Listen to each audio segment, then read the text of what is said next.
అయితే ఈ అంగస్తంభన సమస్య లేదా erectile dysfunction and sexual problems ఉన్నప్పుడు చాలా మంది కామన్ గా ఈ ప్రాబ్లమ్ ని ఏ విధంగా ఎదుర్కొంటారు అని అంటే, వాళ్ళు సెక్స్ చేద్దాము అనుకున్నప్పుడు స్టార్టింగ్ లో పెన్నిస్ జస్ట్ సైజ్ పెరిగిద్ది. నార్మల్ గా ఉన్న పెన్నిస్ జస్ట్ కొంచెం సైజ్ పెరిగిద్ది, అంతేగాని ఫుల్ ఎరెక్షన్ రాదనమాట. ఫుల్ గా హార్డ్ కావదు, పెన్నిస్ గట్టిగా అవ్వదు. అటువంటిప్పుడు ఏమైంది అని అంటే, ఇట్లా వెజైనాలోకి ఇన్సర్ట్ చేద్దామని ట్రై చేస్తున్నప్పుడు పెన్నిస్ ఫుల్ గా గట్టి పడకపోవడం వల్ల ఇట్లా బెండ్ అయిపోయి కిందకి వెళ్ళిపోయింది అనమాట పెన్నిస్.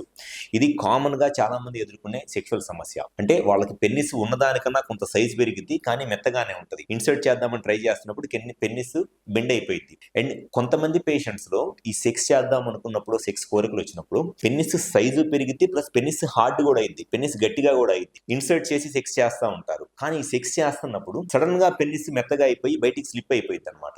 ఇది కొంతమందిలో ఉండే ప్రాబ్లం. అండ్ ఇంకొంతమంది పేషెంట్స్ లో అసలు వాళ్ళు సెక్స్ చేద్దాం అనుకున్నప్పుడు, సెక్షువల్ కోరికలు వచ్చినప్పుడు, లేకపోతే ఎంత పెన్నిస్ ని స్టిమ్యులేట్ చేస్తున్నా కూడా జస్ట్ అసలు పెన్నిస్ సైజ్ కూడా పెరగదు అనమాట. యాజ్ ఇట్ ఈజ్ గా ఎలా ఉంటుందో ఇట్లా కిందకి వాలిపోయి ఇంతే ఉంటది అనమాట. ఇది కొంతమందిలో ఉండే సమస్య. సో కామన్ గా ఎవరిలో అయినా సరే అంగస్తంభన సమస్య ఈ 3 విధాలుగా ఉంటది. ఒకటి జస్ట్ సైజ్ పెరగటము, గట్టి పడకపోవటము, ఇన్సర్ట్ చేయడానికి ట్రై చేస్తుంటే బెండ్ అయిపోవడం.